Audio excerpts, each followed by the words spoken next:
Alors la balade du jour, mes amis, m'a dirigé, le sujet me dirige vers tous les XX et les XY de cette planète, c'est-à-dire les femmes, les hommes.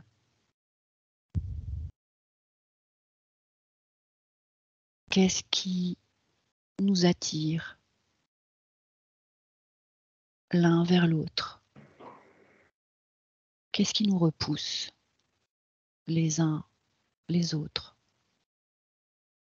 Qu'est-ce qui va pas?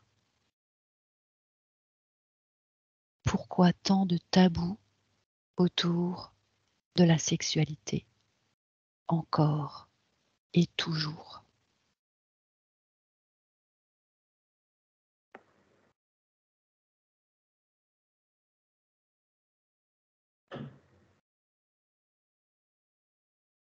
Alors moi j'ai tout de suite une distinction entre d'un côté la sexualité et de l'autre côté la reproduction.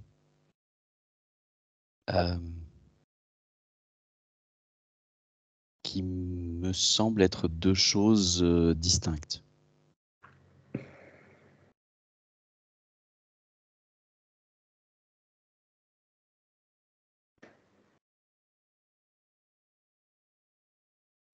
Tu vois, dans sexualité, ce que j'ai,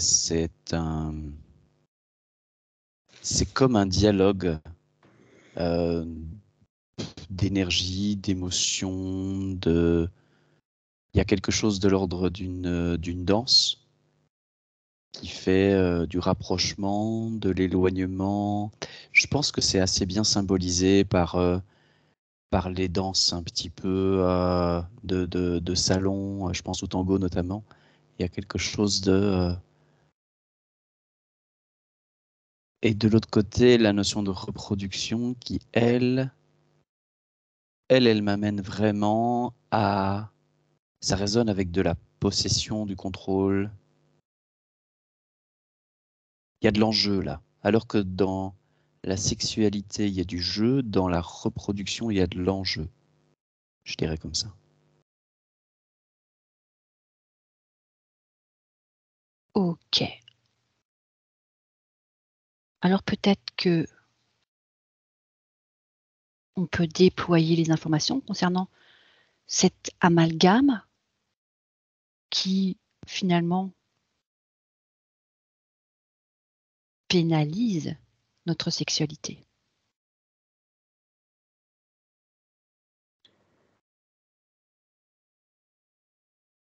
Oui.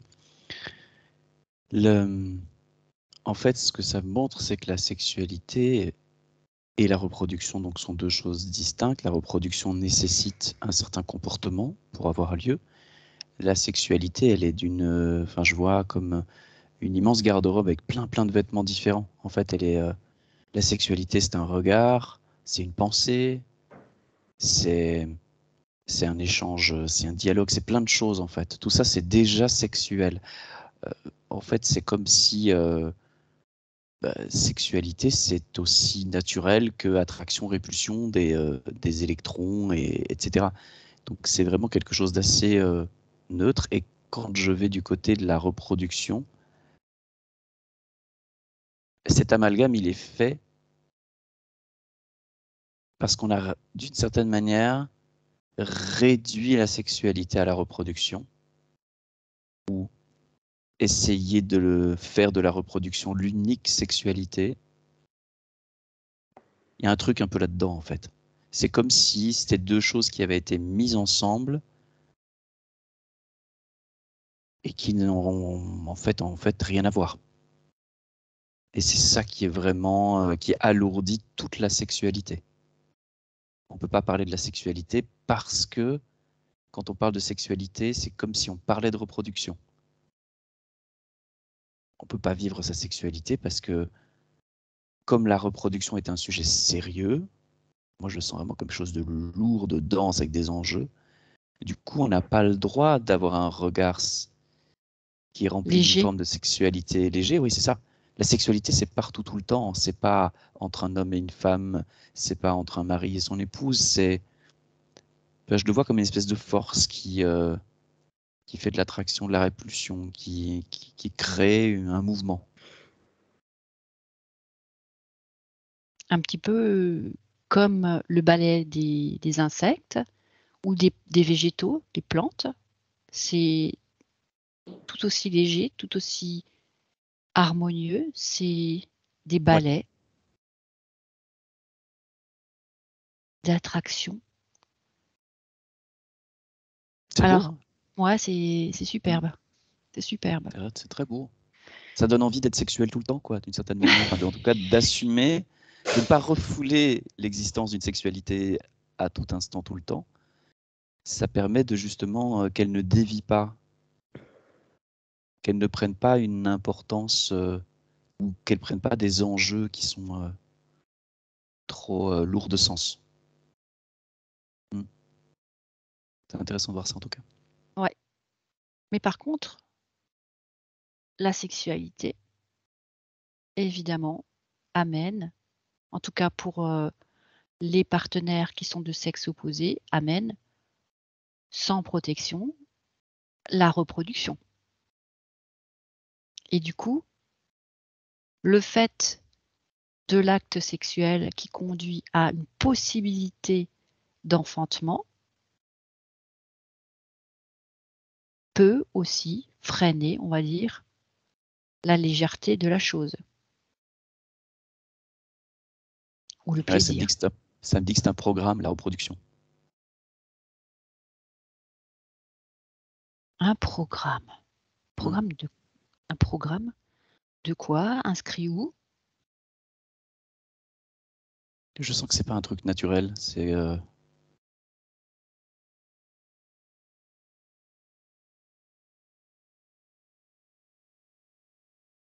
ouais, j'ai ça. C'est étrange parce que finalement, si on ne se reproduit pas, l'être humain va vers l'extinction. Si les animaux ne se reproduisent pas, c'est pareil. Les plantes, les végétaux, il y a besoin de la reproduction pour que une espèce soit pérenne.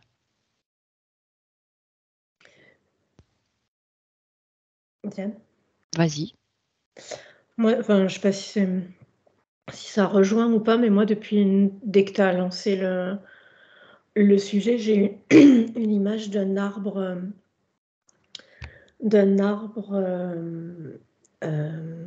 je l'ai toujours, hein, avec un tronc assez large. Et je sais pas si ça pourrait représenter un sexe masculin, tu vois, mais avec un rond comme on faisait enfant, les arbres verts sombres. Tu sais, le haut comme ça, là, avec le tronc. Et au fur et à mesure, depuis que Jean-Luc parle, si tu veux, je laisse développer l'image. Et j'ai des racines, en fait. C'est comme si j'avais le plan de coupe. Et je vois les racines, en fait, qui partent comme ça dans la terre. Et qui sont de plus en plus longues. Et au fur et à mesure, là, je sens comme si l'arbre avait envie de s'arracher, en fait. Tu vois, de sortir ses racines, en fait. Mais il n'y arrive pas. Alors, je sais pas quel symbole ça. Je laisse se déployer le. Et en fait, c'est comme si je voyais, comme s'il était. J'avais la terre comme ça en demi-rond. Toujours cette, ce fond nuit étoilé. Et cet arbre-là, avec de très très grandes racines qui vont au fond, mais qui auraient envie de. Sortir de terre? Ouais, de s'arracher les racines, enfin de sortir en fait ses racines de la terre. Ok, alors ce que je te propose de faire, c'est que tu vas ouvrir un deuxième écran. Tu as deux écrans devant toi. Sur un écran, tu vas voir l'arbre associé au mot sexualité. Et sur l'autre écran, tu vas voir l'arbre associé au mot reproduction. Et tu peux nous donner la distinction.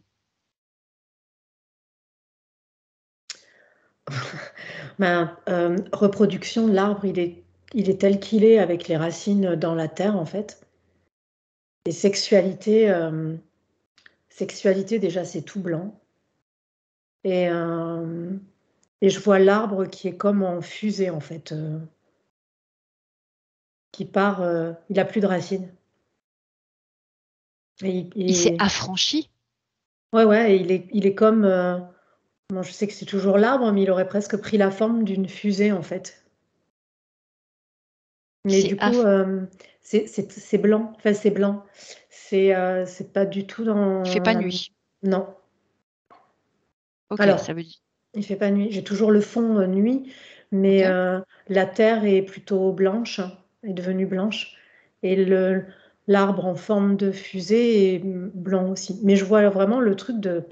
je pars, quoi. Il décolle. Hmm. Alors, est-ce que c'est sa place à un arbre de décoller?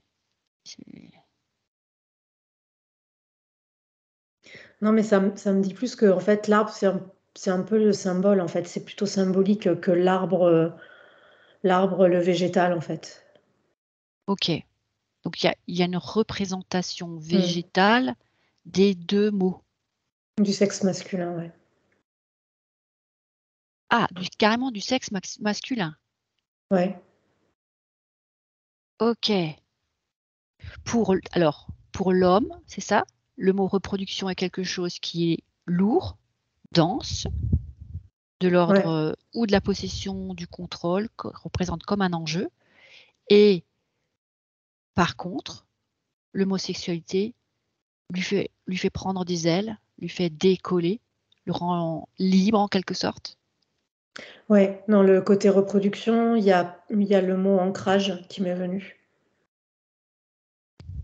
Et je vois les racines encore qui s'enfoncent de plus en plus.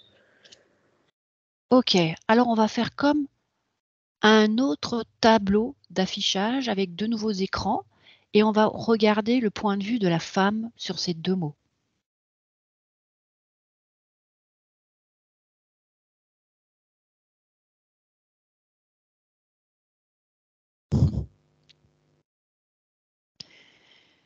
Jean-Luc? Alors moi j'ai donc sur l'homosexualité j'ai une fontaine d'eau vive qui jaillit vers le ciel, et pour l'autre mot j'ai comme l'effet inverse, c'est comme une dégringolade d'eau, et j'ai ce sentiment que ça se tarit à un moment donné. Ça se tarit, donc il n'y a plus la vie, Il n'y a plus la vie. Ouais. ou alors il n'y a plus l'émotion de la joie de vivre. Il y a quelque chose qui Il y a quelque chose qui se s'arrête. meurt, qui s'arrête. Oui. Ça me ramène à la vieillesse de la femme qui s'assèche, Mm. se rabougrit, se ratatine, elle est plus féconde, elle peut plus enfanter, elle est bonne à quoi? C'est ça. Et c'est comme si là, du coup, pour cette femme-là que tu décris, comme la sexualité et la reproduction, c'est la même chose, comme elle n'est plus reproductive ou que se reproduire n'a pas de sens pour elle, du coup, c'est comme si elle se coupait en même temps de la sexualité. Et pour revenir à la notion de reproduction et à la question que tu posais, parce que j'ai continué à cheminer avec ça, sur la notion de oui, mais s'il n'y a pas de reproduction, il y a la fin de l'espèce, ce que ça m'a montré, c'est que la sexualité, si elle est juste naturellement exprimée, elle va pas te donner forcément envie d'un acte aussi complet ou aussi que celui vers lequel on est comme induit, quoi. Et donc, du coup, si c'est pleinement vécu, on n'a peut-être pas autant besoin de l'acte complet qui lui donne naissance, mais que ça peut arriver et que ça arrive, mais c'est comme si ça arrivait dans un mouvement d'intelligence globale, c'est-à-dire c'est comme si du coup ne naissait que le nombre d'enfants nécessaires. C'est comme si tout cela était automatiquement équilibré et harmonieux, alors que la reproduction, tu vois, il y a vraiment cette notion de programme qui pousse, qui pousse, qui pousse. Il faut qu'il y ait plus, il faut qu'il y ait plus, il faut qu'il y ait plus. Et donc, du coup, on répond à ça avec plus de reproduction, quoi. Et donc plus d'enfants. Et aussi avec d'autres sujets d'inquiétude qui sont oh là là, j'arrive pas à avoir d'enfant, ça fait tant d'années qu'on est ensemble, je suis toujours pas enceinte, ou elle ne porte toujours pas mon enfant, et ainsi de suite. C'est Qui sont super des intéressant. sujets de reproduction, qui sont vraiment pas des sujets de sexualité. Et sur le côté homme-femme, justement, moi, sur l'image que j'ai toujours gardé mes deux écrans sexualité, reproduction. Et sur le côté reproduction, en fait, je vois bien et je ressens bien comme si les racines, en fait, de l'homme vidaient la femme, en fait. Tu vois, ça, je ressens comme dans le côté reproduction. Donc Comme si finalement, une sorte de... d'utilisation, en fait, tu vois, comme si les racines, là, j'ai vraiment cette image-là, je l'ai assez flagrant, où les racines allaient dans chaque méandre, tu vois, de la terre. de la terre pour aller puiser toutes les ressources jusqu'à la dernière, quoi, en fait, d'épuiser, en fait. Je sens un épuisement, tu vois, là-dessus. Ça, c'est super intéressant. Et sur la partie sexuelle, en fait, quand je vois les deux, quand j'ai vraiment remis les deux écrans, la terre, elle est alors j'ai toujours ce blanc et cette espèce qui représenterait l'homme, j'imagine un peu en forme, là, l'arbre est plus élancé et la terre est verte. Et féconde, finalement. Ouais, c'est comme, Et c'est féconde léger. dans tout son être, pas juste dans son pouvoir de reproduction. Ouais. Dans son Côté pouvoir de... reproduction, là, c'est vrai, c'est flagrant ce que je ressens C'est d'épuisement, incroyable, c'est d'épuisement. incroyable. D'aller chercher vraiment toutes les ressources. Et c'est aussi pour moi, là, je ressens l'épuisement des deux côtés, en fait. Masculin et femme et homme, tu vois. Ça me fait L'arbre vraiment penser est... même à la limite une malédiction, du coup. Comme quelque chose, ce programme qui est de l'ordre de la malédiction, ouais, vous êtes fait pour vous reproduire. C'est un petit peu la fameuse phrase allez de par le monde, croissez, multipliez-vous, un truc dans le genre. Alors, j'aimerais que vous alliez un petit peu observer ce programme lié à ce mot reproduction. Il viendrait d'où? Comment il s'est installé en l'homme?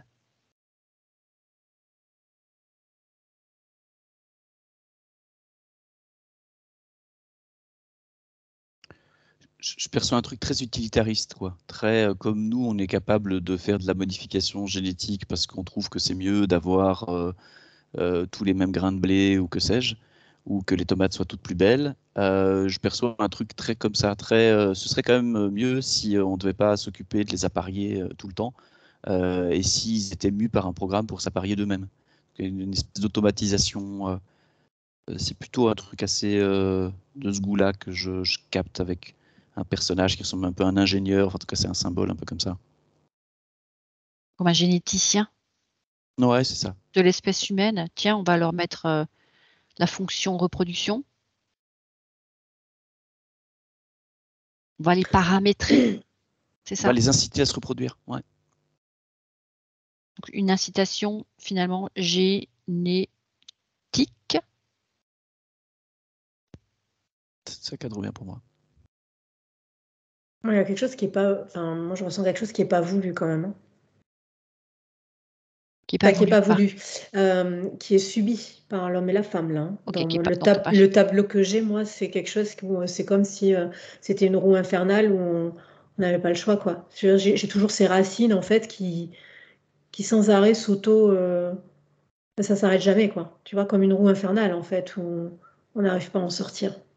Ouais, ça me Donc, fait, ça me rappelle une période de ma vie où je me disais vivement la ménopause, vivement la ménopause, plus besoin de prendre aucun moyen de contraception, on va pouvoir, entre guillemets, se lâcher. Donc, ça voulait dire que, clairement, le programme reproduction était déjà inscrit en moi à ce moment-là. Et, ah oui, parce que ça veut dire qu'il y avait vraiment une séparation entre ce programme et cette légèreté. Comment faire, finalement, pour se libérer de ce programme? Qu'est-ce qui serait le plus judicieux?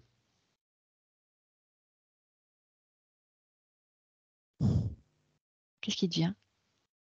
Alors, quelque chose du style, je ne sais pas comment on peut le traduire pour ceux qui nous écoutent, mais de mettre notre code génétique dans du plasma absolu. Waouh. truc de l'ordre de... Ouais. Notre code génétique, alors tu peux préciser peut-être ce code. On a plusieurs codes génétiques ou on en a un seul. Ça s'apparente à quoi? Alors, je suis vraiment avec le code génétique du corps physique. Hein. C'est très animal, hein. C'est vraiment le corps qui est concerné.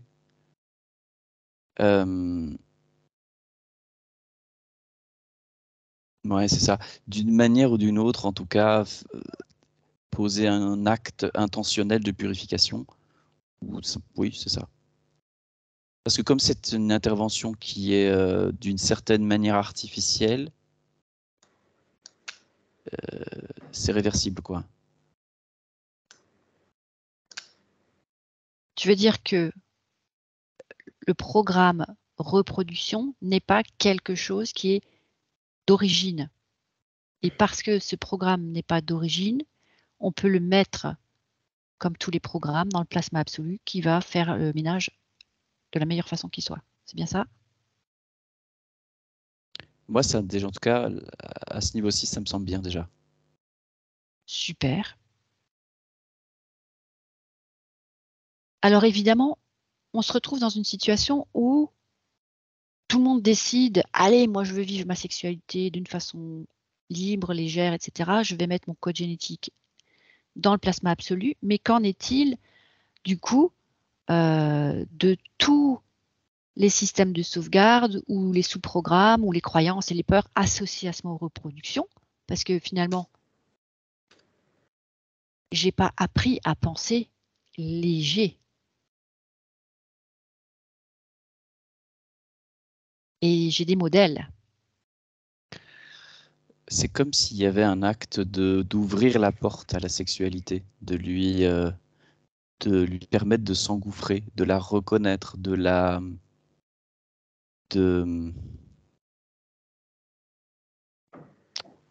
il y a un double mouvement, tu vois. Il y a le mouvement de nettoyer l'aspect de la reproduction, mais il y a aussi le mouvement de redonner de la place à la sexualité. S'autoriser Ouais. à utiliser ou à employer ce mot sans que ce soit considéré comme sale, peut-être. Ouais. Mm. Alors peut-être que ce serait bien aussi de mettre le mot sexualité dans le plasma. Le sale, c'est vraiment l'aspect reproduction. C'est parce que les deux mots sont en confusion que du coup, il y a un côté sale à la sexualité. Mais c'est vraiment cet aspect, ce qu'on perçoit comme sale dans la sexualité, c'est de là où je regarde. Ouais, ça parle plus de cet ajout de programme de reproduction. Et aussi de ce qu'on nous montre concernant la sexualité. Et la plupart du temps, on ne voit pas forcément des images de sexualité qui sont de l'ordre d'une normalité ou de l'ordre d'un ballet, d'une danse de salon. C'est pas forcément ce qu'il y a de plus beau, ce qu'on nous montre. On nous montre plutôt les dérives de la sexualité et quelque part, ça crée une sorte d'amalgame et de questionnement. Mais si je m'allège, ok, je vais nettoyer le mot sexualité, je vais nettoyer mon code génétique. Oh, est-ce que je vais pas devenir une bête de sexe ou quelque chose qui s'apparente à de la pornographie?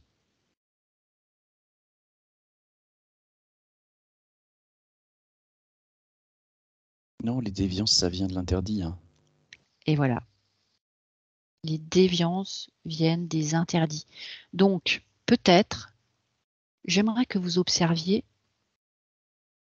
si les interdits sont inclus dans le programme reproduction ou si c'est quelque chose qui se rajoute.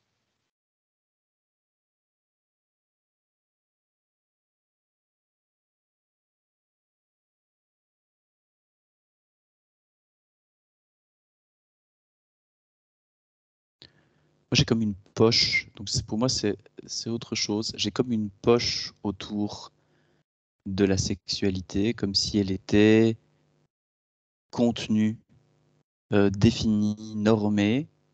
Et donc, du coup, on n'a pas une expression qui peut prendre des formes différentes. Hein, un regard, des choses tout à fait chastes aussi. mais juste qui pulsent et qui ont la possibilité de s'expanser, de se rétrécir, de prendre toutes les formes. Là, c'est comme s'il y avait une poche autour qui comme la place à un endroit défini. La sexualité, c'est à un endroit. C'est entre un homme, une femme, c'est uniquement avec son compagnon ou sa compagne. Il y a quelque chose là-dessus qui contient, parce que ça me parle de puissance, en fait. Dès qu'on sort de la case, de la poche, du contenant. C'est extrêmement puissant. Un groupe social dans lequel cette énergie circule naturellement devient un groupe extrêmement soudé. Je voyais tout à l'heure, c'est comme si l'enfant qui est né de la sexualité, c'était l'enfant de tous. Et donc il est reconnu par tous, il est aimé par tous. Il y a quelque chose de... C'est pas l'enfant du voisin ou l'enfant de la voisine, il y a quelque chose de... Tout le monde prend soin de lui. Tout le monde a l'élan de prendre soin de lui, ouais.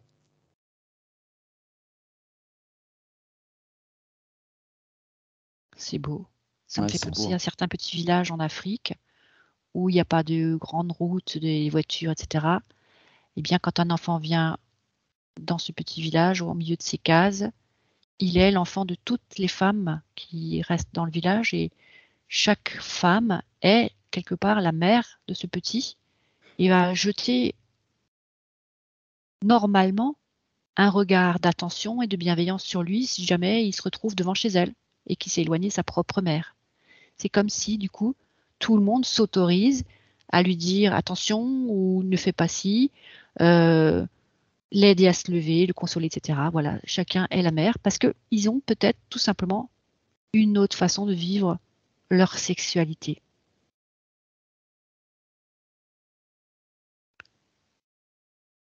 Oui, je me garderais bien de juger qui que ce soit à cet endroit-là.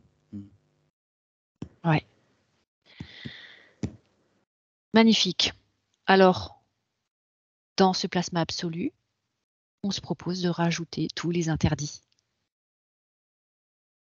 Tout ce qui dérange, tout ce qui nous empêche de nous laisser vivre cette magnifique énergie de puissance. D'ailleurs, on va aller jeter un coup d'œil sur cette énergie de puissance. Pourquoi on doit la contenir?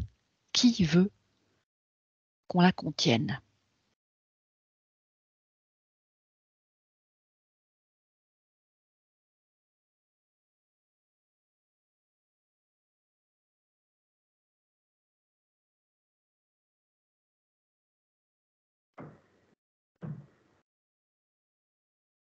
Moi, j'ai une notion de limiter le pouvoir de création. Parce que ce que je capte, c'est vraiment que cette énergie-là, elle est génératrice, quoi. Elle crée, elle est unifiée, elle est évolutionnaire. Il y a quelque chose d'assez puissant là. Et donc, du coup, c'est limiter ça pour...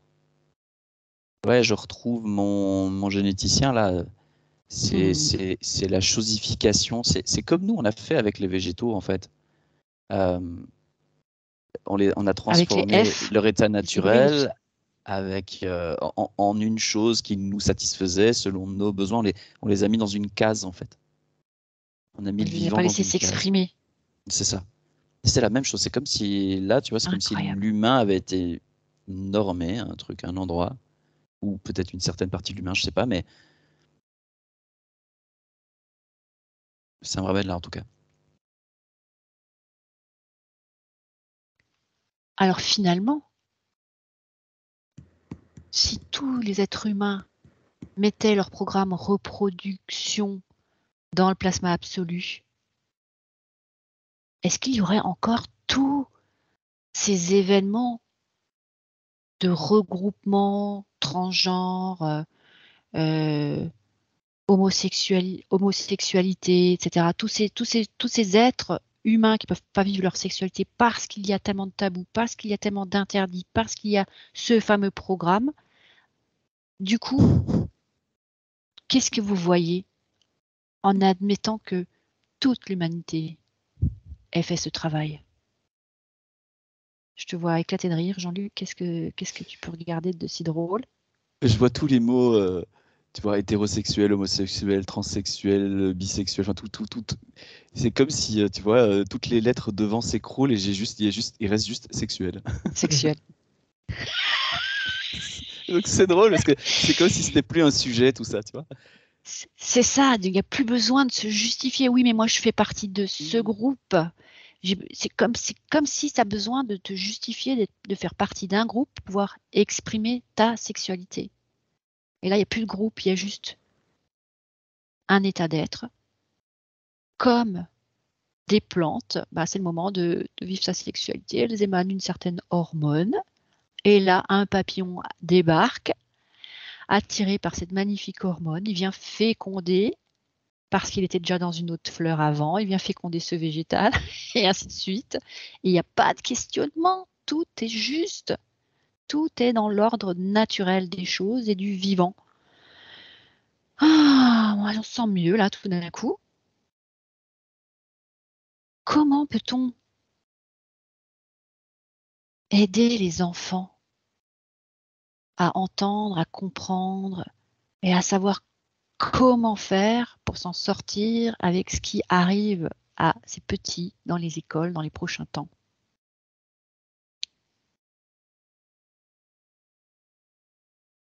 Il faut faire le job pour soi.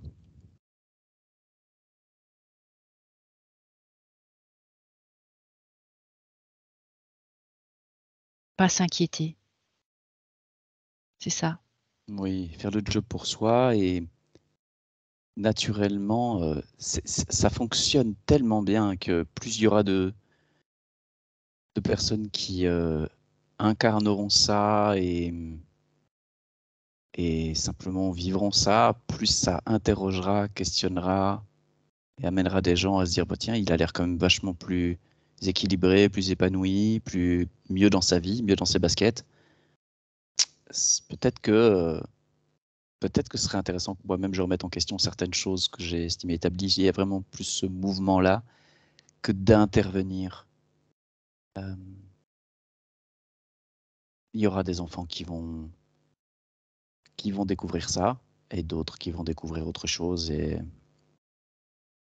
ça a l'air juste comme ça. Très bien. Céline, Mhm. un petit mot de la fin? Non, moi j'ai toujours mon image, mais il n'y a plus de racines. L'arbre est posé naturellement en fait sur la terre. Tout est beau et léger. Mm. Et s'il y a besoin d'un petit qui doit venir au monde, les choses vont se faire sans qu'on se pose la question, sans qu'on le programme 350 ans à l'avance, parce que notre horloge biologique nous alerte. Oh là là, oh là là, oh là là. Voilà, on n'a pas forcément tous besoin d'avoir un enfant. On peut en avoir 10 comme pas du tout. Et je crois que peut-être on va en rester là, sur cette idée que vivons léger. Mm. Merci à tous les deux. Merci. Merci.